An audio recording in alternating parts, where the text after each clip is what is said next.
Sebelum kita mulai acaranya nih, kita ada pantun sedikit buat kalian.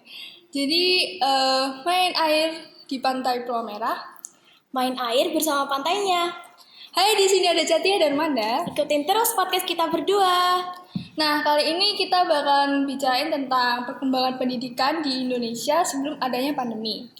Nah, jadi aku pernah nih baca-baca artikel gitu di internet. Kalau misalnya ada gitu wali murid dari siswa di Bandung, dia itu bilang kalau misalnya pada pandemi kali ini ya, itu penurunan kualitas pelajar di Indonesia karena dia melihat dari pola belajar anaknya sendiri. Jadi anaknya ini tuh masih SD gitu deh. Nah, jadi sama gurunya tuh cuma dikasih latihan soal gitu dan cuma diberitahu nih kesalahannya di mana, tapi dia nggak dikasih tahu pembahasan secara rincinya gitu. Bener banget Kak, aku juga sama. Aku sendiri nih ngalamin juga beberapa dari guru aku. Nggak semua tapi ya, cuma beberapa doang tuh.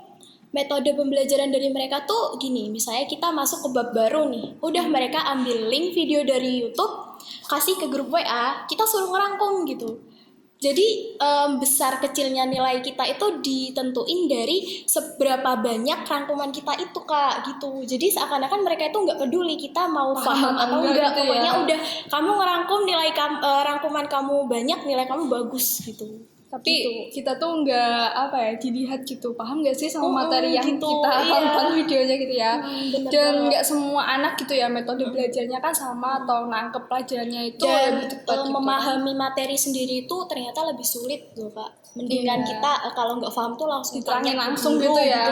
gitu. Nah, terus tuh ada juga nih artikel yang bilang kok misalnya SPP itu tetap harus bayar full gitu ya. Padahal kan pembelajarannya tuh biasa cuma pakai Zoom kayak gitu ya. Kita kan cuma pakai sosial media kayak Google Meet, WhatsApp, terus Google Classroom kayak gitu ya. Nah, terus banyak nih yang protes kok bayar SPP-nya tuh harus full sih, padahal selama 3 bulan berturut-turut nih anaknya tuh cuma pakai Zoom doang Iya, gitu kan ya. Nah, kamu gimana tuh kayak gitu? Kalau yang aku lihat dari lingkup paling kecil aja ya teman-teman aku di kelas tuh yang biasanya sebelum pembelajaran dari rumah, pembelajaran normal tuh mereka itu bayar SPP tiap bulan nih rutin Kak. Bayar SPP tiap bulan itu rutin. Sekarang karena ada pandemi pembelajaran dari rumah akhirnya nunggak gitu. Ya. Iya, karena mungkin para murid dan wali keperluan murid lain juga gitu ya. iya berpikirnya tuh kayak kan kita belajar dari rumah gitu loh, ngapain kita bayar orang fasilitas di sekolah nggak digunain gitu. Ya. Padahal menurut aku meskipun fasilitas di sekolah tidak digunakan tapi perlu perawatan juga kan supaya tidak rusak gitu, dan perawatan itu juga tentunya biayanya nggak kecil ya Kak gitu sih kalau menurut aku. Iya, benar-benar banget sih. Kita kan tetap harus melaksanakan kewajiban ya untuk membayar fasilitas yang ada di sekolah gitu. Tapi ya mungkin karena adanya pandemi ini juga kan ya, beberapa perekonomian dari keluarga di Indonesia pasti ada yang menurun juga kan, karena banyaknya juga berita di mana kayak karyawan-karyawan di PHK kayak gitu ya.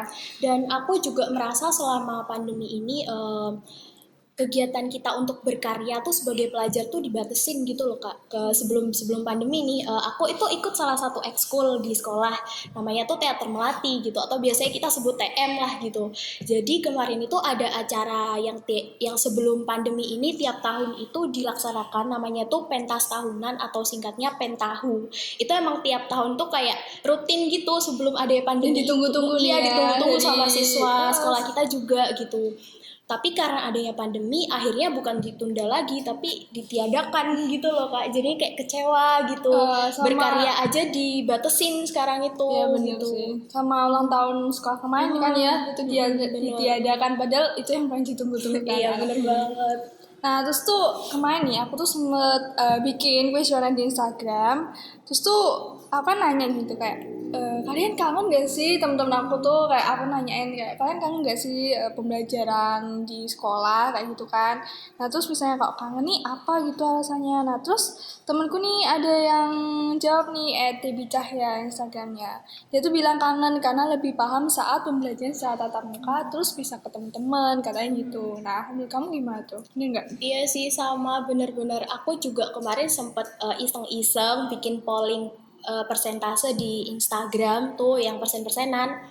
aku tuh bikin pollingnya, kalian lebih suka mana sih, pembelajaran dari rumah atau tatap muka langsung gitu. Dan ternyata 78% pemilih itu pilih yang tatap muka gitu, 21%-nya pembelajaran dari rumah. Dan aku Mungkin sempet yang tanya, suka tiduran gitu ya, yang suka mager-mager, goler-goler di kasur gitu. Dan aku juga sempet tanya ke beberapa pemilih yang tatap muka, kenapa sih kok kamu pilih yang tatap muka gitu. Misalnya nih ada salah satu Instagramnya namanya @dwiputrilasya14_. Alasannya tuh karena materi yang dijelasin guru secara langsung dan tidak langsung tuh lebih dapetan masukan ke otak yang secara Lebih langsung paham ya. gitu, lebih paham gitu. Dan ada lagi salah satunya Elsa Hervita 5, Elsa Hervita 5, dia malah katanya kangen sekolah tuh kangen suasana sekolah, kangen jajan di kantin, terus kangen gibah bareng temen. Ternyata bukan cuma materi doang ya Kak, yang kangen doi juga gitu kangen ya. doi pasti.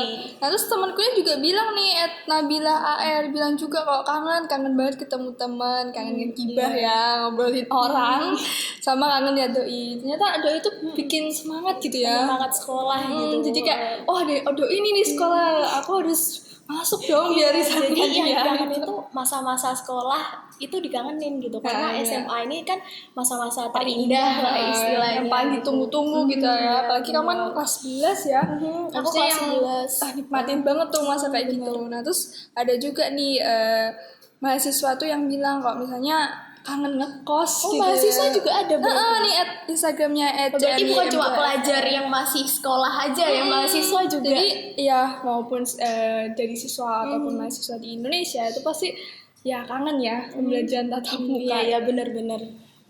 Nah memang pembelajaran tatap muka ini nggak efektif ya. Kalau menurut aku bukan gak efektif sih Kak, cuma kurang efektif aja. Daring ya, gitu. pembelajaran Iya, tapi daring ya. menurut aku juga kembali lagi ke diri kita masing-masing gitu. Kalau meskipun keadaannya terbatas seperti ini membatasi kita gitu, tapi kalau kita punya semangat belajar, semangat berkarya, itu kita tetap bisa kok sama seperti pembelajaran tatap muka gitu. Kalau menurut aku sih.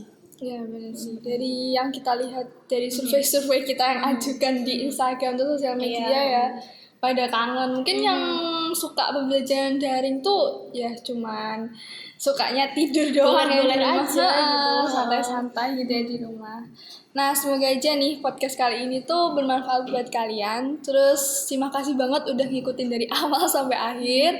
Ya mohon maaf juga kalau misalnya ada salah kata. Dan yang terakhir nih kita juga ada pantun terakhir buat kalian.